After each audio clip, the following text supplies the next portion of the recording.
Hello दोस्तों, आज हम आप लोगों को हाई स्कूल के भौतिक विज्ञान में हम प्रकाश का प्रवर्तन लेकर चल रहे थे। पहला चैप्टर जिसमें हम आपको प्रकाश एवं प्रकाश के गुण के बारे में बता चुके हैं। पहला वीडियो हमारा हो गया था।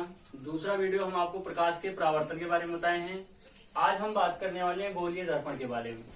गोलीय दर्पण जो है दो प्रकार का होता है। गोलीय दर्पण दो प्रकार के होते हैं, जैसा कि हम लिखते हैं यहाँ पे।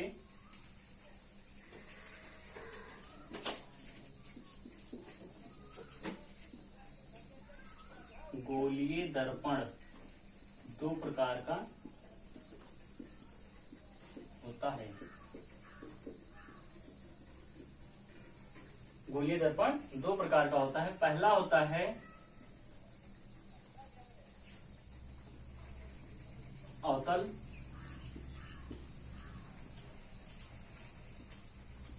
दर्पण और दूसरा होता है उत्तल दर्पण। ये हमारे गोलीय दर्पण जो है ये हमारे दो प्रकार के होते हैं, ठीक है। तो गोलीय दर्पण का मतलब हुआ किसी गोलीय कांच का वह गोलीय भाग जो गोलीय दर्पण मतलब जैसे ये देखिए हम चित्र से बता रहे हैं। जैसे ये आपका एक गोला है,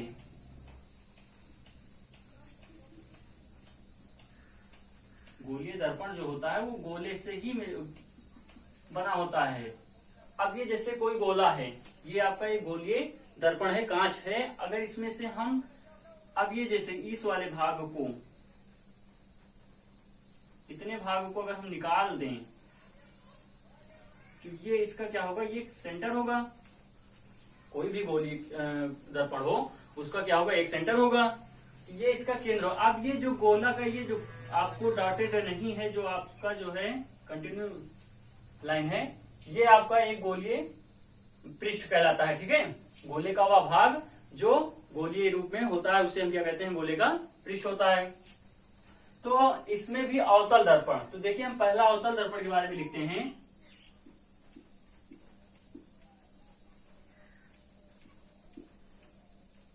अवतल दर्पण, इसमें क्या होता है, वह दर्पण या वह गोलीय दर्पण का, गोलीय कांच का वह भाग, वह गोलीय दर्पण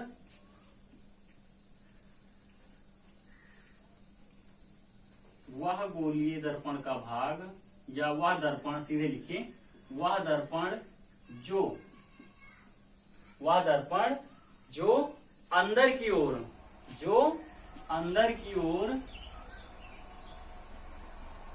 अंदर की ओर वक्रित होता है, वक्रित, ठीक है।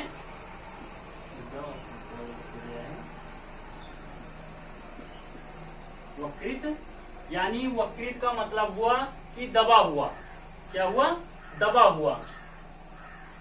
अंदर की ओर वक्रित भाग, वह दर्पण जो अंदर की ओर वक्रित होता है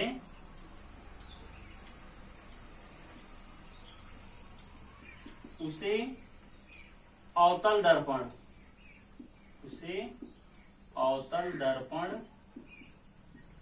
कहते हैं। ठीक है, हम आपके सामने इसका चित्र बना रहे हैं। जैसे ये देखिए, ये दर्पण जो है क्या है, अंदर की ओर, ये क्या है, अंदर की ओर, ये जो हम लाइन खींच रहे हैं इसका मतलब वो वक्रित, ठीक है। ये देखिए, ये अंदर की ओर क्या है, वक्रित है, मतलब कि बाहर की ओर क्या है, उभरा हुआ है। ठीक, बात को समझिएगा। अंदर की ओर वक्रित मतलब या बाहर की ओर उभरा हुआ। तो ये हमारा कैसा दर्पण है, ये हमारा अवतल दर्पण है। हाँ, तो ये देखिए अवतल दर्पण में बताया कि गोलीय दर्पण दो प्रकार का होता है। अवतल दर्पण पहला होता है कि वह दर्पण जो अंदर की ओर वक्रित होता है, अंदर की ओर वक्रित होता है उसे हम अवतल दर्पण कहते हैं। दूसरा होता है उत्तल दर्पण, दूसरा आपका है उत्तल दर्पण। देखिए उत्तल दर्पण में क्या होता है, उत्तल दर्पण में जो होता है जैसे इसी का उल्टा होता है। अवतल दर्पण में क्या था, अंदर की ओर वक्रित था, अंदर की ओर वक्रित होता है। इसमें क्या है, बाहर की ओर वक्रित, मतलब इसका जो बाहरी भाग है वो क्या रहेगा, उभरा हुआ रहेगा, बाहर की ओर वक्रित रहेगा। देखिए हम लिखते हैं वह दर्पण जो बाहर की ओर वक्रित होता है उसे उत्तल दर्पण कहते हैं, उसे उत्तल दर्पण कहते हैं। ये देखिए इसका चित्र जो बनेगा वो कुछ इस तरह से बनेगा। ये देखिए इसका मतलब हो कि बाहर की ओर वक्रित है ये। अगर इस दर्पण का नाम देना चाहें तो नाम भी दे सकते हैं M1 M2 और ये M1 M2। तो आपका सीधा सा है इसमें कि वह दर्पण जो अंदर की ओर वक्रित होता है उसे हम अवतल दर्पण कहते हैं, और वह दर्पण जो बाहर की ओर वक्रित होता है उसे हम उत्तल दर्पण कहते हैं। हम दोनों का चित्र भी आपके सामने बना करके दिखा दिए हैं, ठीक। या इसका एक चित्र आप इस तरह से भी समझ सकते हैं।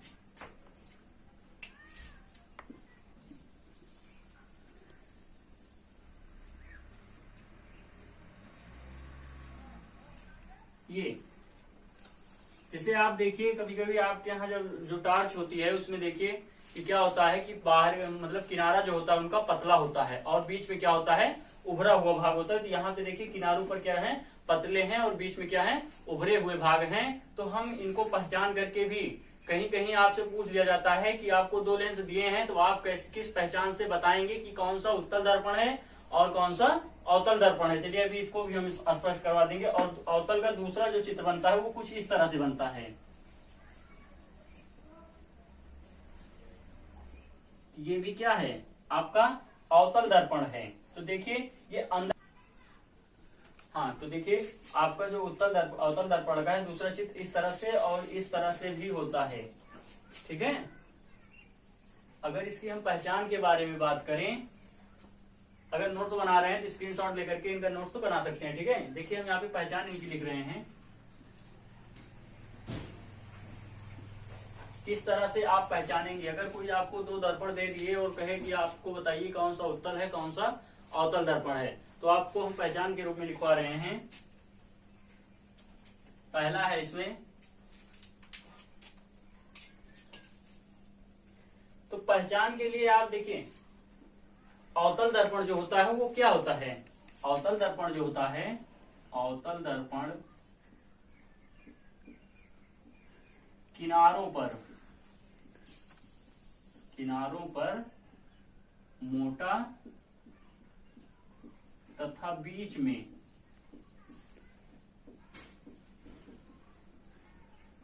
पतला होता है। क्या होता है, पतला होता है। पहला पॉइंट ये हो गया पहचानने के लिए आप सिंपल सा, ठीक। और दूसरा उत्तर के लिए देखिए पहचान में क्या लिखेंगे हम। दूसरा है कि उत्तल दर्पण किनारों पर पतला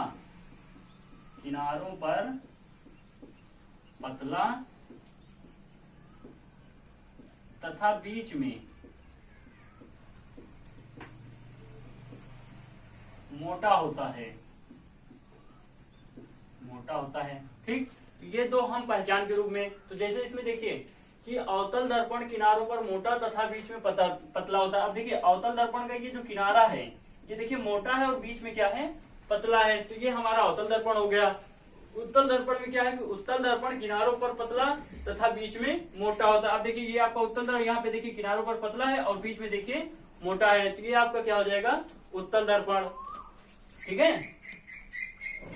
अब इनसे संबंधित हम कुछ परिभाषाएं आपको बताएंगे, ठीक है। हाँ तो दोस्तों देखिए यहाँ पे गोलीय दर्पण से संबंधित कुछ परिभाषाएं हैं जो कि बोर्ड एग्जाम में कभी कभी पूछ लेता है, ठीक है।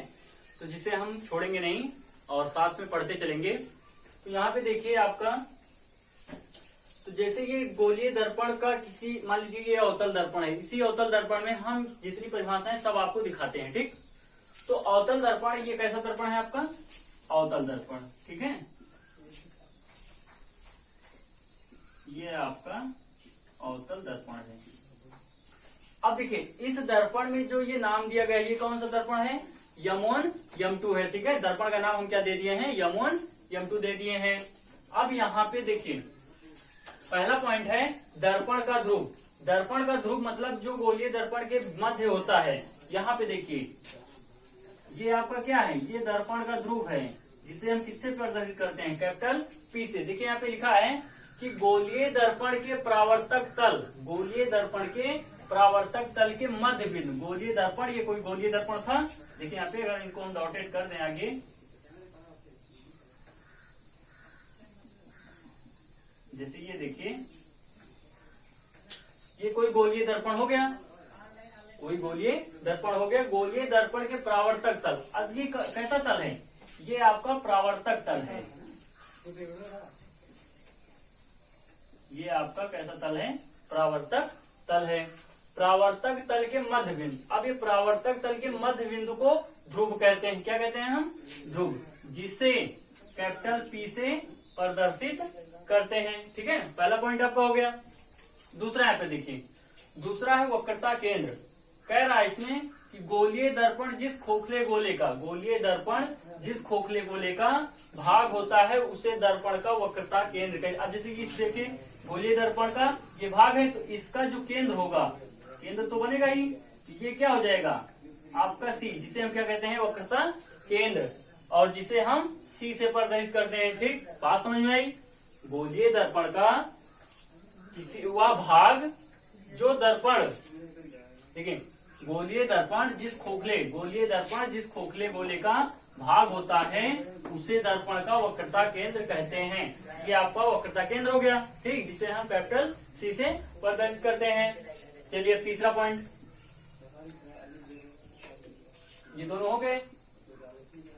तीसरा दिया गया है वक्रता त्रिज्या। वक्रता केंद्र से, वक्रता केंद्र से ध्रुव, वक्रता केंद्र से दर्पण तक की दूरी, वक्रता केंद्र से दर्पण तक की दूरी को हम क्या कहते हैं, वक्रता त्रिज्या। इसके बीच की ये जो दूरी है इसे हम क्या कहते हैं, इसे यहाँ पे दिखा दे हैं। वक्रता केंद्र और ध्रुव के बीच की दूरी को हम क्या कहते हैं, वक्रता त्रिज्या, जिसे हम कैपिटल R से दिखाते हैं, ठीक। इतनी बात समझ में आई। अब देखिए आगे, मुख्य अक्ष, दर्पण के ध्रुव, दर्पण के ध्रुव और वक्रता केंद्र, दर्पण के ध्रुव और वक्रता केंद्र से होकर जाने वाली रेखा को, इससे जो रेखा जाएगी उसे हम क्या कहते हैं, मुख्य अक्ष कहते हैं। इससे ये जो रेखा जा रही है ये आपकी क्या है, मुख्य अक्ष। अगर इसका नाम देना चाहते हैं तो मुख्य अक्ष का नाम आप AB दे सकते हैं, ठीक, अपनी इच्छा अनुसार। तो ये कौन सा है, AB आपका क्या है, मुख्य अक्ष है। कोई प्रैक्टिकल में, अगर कोई एग्जामिनर के हाई स्कूल में प्रैक्टिकल होता है साइंस में 30 नंबर का, अगर कोई चित्र बना करके दे दे और आपसे पूछे कि इसमें कहाँ क्या है, तो आप बता सकते हैं बिल्कुल, ठीक है। वहां पे आपका नंबर नहीं कटेगा, आप आसानी से 30 नंबर पा जाएंगे। तो चलिए आगे फोकस, हम बात करते हैं फोकस का। गोलीय दर्पण के मुख्य अक्ष के समांतर, देखिए ये गोलीय दर्पण के मुख्य अक्ष के समांतर यहाँ से एक किरण जाती है, मुख्य अक्ष के समांतर, मुख्य अक्ष के समांतर आपतित किरणें, आपतित किरणें मतलब आने वाली किरणें दर्पण से परावर्तन। अब इस दर्पण से परावर्तन के पश्चात मुख्य अक्ष पर स्थित बिंदु से, अब ये मुख्य अक्ष से परावर्तन के पश्चात मुख्य अक्ष से जहां से होकर जाएगा वो आपका क्या होगा, मुख्य फोकस। क्या होगा, मुख्य फोकस। ये आपका मुख्य फोकस से होकर जाती है, उसे मुख्य फोकस या फोकस कहते हैं, जिसे हम F से दिखाते हैं। फिर से देखिए, गोलीय दर्पण के मुख्य अक्ष, गोलीय दर्पण के मुख्य अक्ष के समांतर आपतित किरणें, आपतित किरणें दर्पण से परावर्तन के पश्चात मुख्य अक्ष पर जिस बिंदु से, मुख्य अक्ष पर जिस बिंदु से होकर जाती हैं उसे हम मुख्य फोकस अथवा फोकस कहते हैं। अगला पॉइंट देखिए, फोकस दूरी, ध्रुव तथा वक्रता, ध्रुव तथा मुख्य फोकस, ध्रुव और ये मुख्य फोकस के बीच की दूरी को हम क्या कहते हैं? फोकस दूरी कहते हैं, जिसे हम किससे दिखाते हैं? स्मॉल एफ से। ये क्या है? फोकस दूरी, और ये क्या है? वक्रता त्रिज्या है। ठीक, इतनी बातें समझ में आई आपको? चलिए अब इसके आगे का जो वीडियो होगा वो आपको हम संबंध के बारे में बताएंगे, गोलीय दर्पणों से प्रतिबिंब के बारे में बताएंगे। ठीक है, तो वीडियो को देखिए और नोट्स बनाना चाहते हैं तो आराम से नोट्स बनाइए। ठीक, थैंक्स।